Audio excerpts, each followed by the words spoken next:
The question of the week is from a lady who says, I'm 20 years old, and every time I get really, really upset, especially around the relationship issues, and my boyfriend does not call me immediately, or I get very anxious about the issue of maybe losing him, I find myself eating.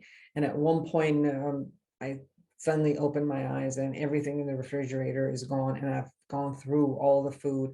And it's done in such an automatic way that I don't even realize it. I realize I start, but I just don't realize when I finish. And I'm consumed with the thoughts. So it seems like it really triggers you when your boyfriend acts in a particular way, or that you assume that you're not going to be with him, that it brings up a lot of the issues. Sometimes we have issues that are from our parents and the way that we were raised. If there was any type of anxiety as we were growing up, and we had learned that when we get anxious, the only way to calm ourselves was food. And we do that a lot with children. Parents, many times when somebody's upset, they offer them food. Food appears to be one of the concepts of socialization, being together, celebration.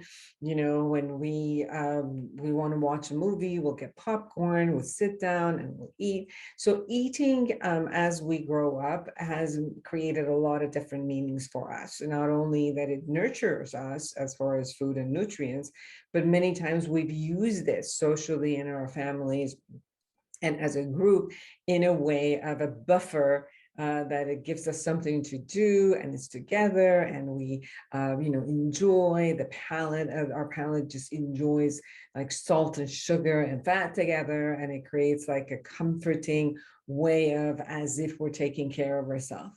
Not true all the time, because it depends on what you're eating, that whether you're going to take care of yourself or not. But the other side of it is it gets associated with some of the emotions, where if I'm sad, I could eat my way and feel happy. Or if I'm angry, I could eat and not be angry anymore. Or it becomes a distraction for us. So comfort food, it might associate with pleasure, comfort, distraction, many other aspects. So it depends on what you see food as associated with, beyond just nutrition that there is. So I can see where this person gets upset, gets fearful, and the first thing they do is to go feed it and try to comfort it. And then at one point they stop and they see that they are discomforted at this point. Their stomach hurts and they kind of get disgusted with themselves. So what they wanted to use as a tool to comfort and create pleasure, now it has created more discomfort for them. So one thing to look at is, what are all the ways that I can also release my emotions versus stuff them inside? So releasing fear might be that you could write a letter, you could do some reality check with what's going on, remember what they said, check with them and see how they are, and whether you could see that the relationship is actually going well, and it's your fear are unfounded.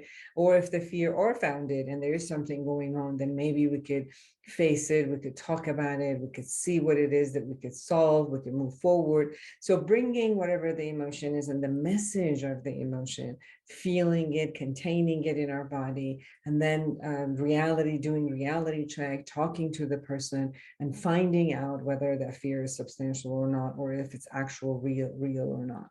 Then from there, creating a solution for that relationship and moving forward. If that fear not only comes from this relationship, but it has the whole baggage of, the way we were with our parents, or our first love, or kids who were at school, our friendships, and we've lost, and there's a grief and loss that needs to be handled from our childhood, and is going back and looking at what were the memories, what did I make it mean for myself, what is it going on that I need to still clear, what did I generalize about myself or other people, and kind of bringing all of those pieces together for us in order to take care of ourselves, and allowing food to be a part of reality, which is out there for nutrition, but we can use it for socialization and all other.